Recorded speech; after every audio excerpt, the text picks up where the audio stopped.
Because again, the success of your show in some part was predicated on America's love of the battle. When people were chanting, Jerry, Jerry, it wasn't when the people on your stage were hugging it out.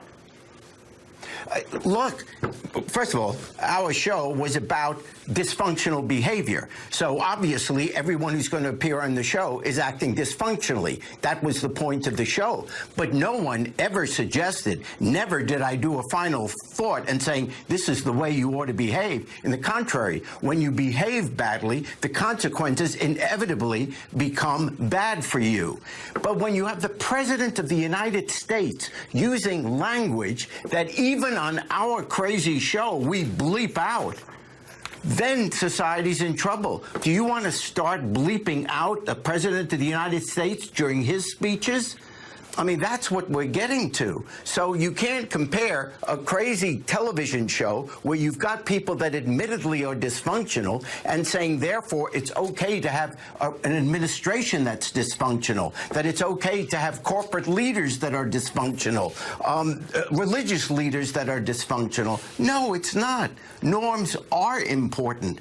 Recognizing some people don't follow them, but we still, from the very top parts of our society, we have to say this is an appropriate way to behave, even if there are no laws. Reed, after the president got booed at the Nats game, you wrote a piece arguing that civility won't fix America. Well, I think there's a couple things we should remember. One, that the president, got a little bit of what's good for the goose is good for the gander.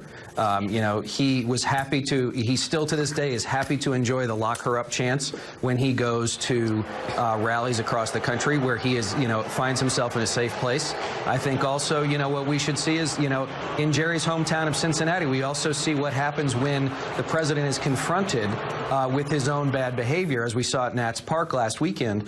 Is that he gets very upset. This is a president who must stay within the virtual realm in order to maintain his, his perceived power. And so I think, is civility the answer? I think it's the same thing we've always seen. All of us growing up, we know bullying is wrong, but a lot of us who grew up in a time before this also knew that the best way to get rid of a bully is to stand up to them.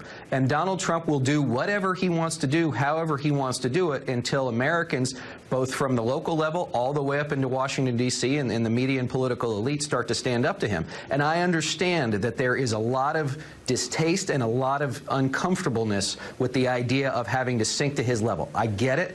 I wish it wasn't possible, but also let's remember that American politics, as George H.W. Bush once said, is not beanbag, nor has it ever been. And so is civility required for governance? Is it required for society? It is. But at the same time, we should not expect that Donald Trump one day is going to wake up and say, you know what, I've been wrong all this time. My entire life I've acted the way I've acted, and I'm sorry. The idea that we can just say, you know what, he's going to do that, but we're not going to stand up to him and the way that he acts and the things that it can do to our institutions, I think is short-sighted and ultimately dangerous. Then I want to play a moment from this week when Cory Booker was asked about his gun policy compared to Beto O'Rourke's. Here's what he said. I'm not where Beto is in the way he's been talking about this issue. Good, because he's crazy. Well, again, we should watch the way we talk about each other. Seriously, we can't tear the character of people down. We have different beliefs. He has no problem doing it to me. Yeah, I mean, he was very nasty to me about this. But you and I both know that just because somebody does something to us doesn't mean we show the same energy back to them. Jerry? Well, that's true. But, and I agree, just what was said before about the president's behavior, and we have to stand up to him. But the only way we as a society, for example, are going to say that behaving outside the norms is not acceptable is by reflecting that in the next election. Because think about it. If Trump gets reelected, all of a sudden, what is very clear to the whole world and all of America is that the behavior we have witnessed in the last 4 years is totally acceptable. We will never be able to shut that door again. So this election is not so much about Trump. It's about us. What are we willing to accept in our society by our leaders?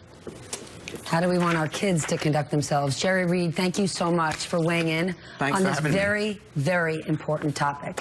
Coming up, more breaking news. Elizabeth Warren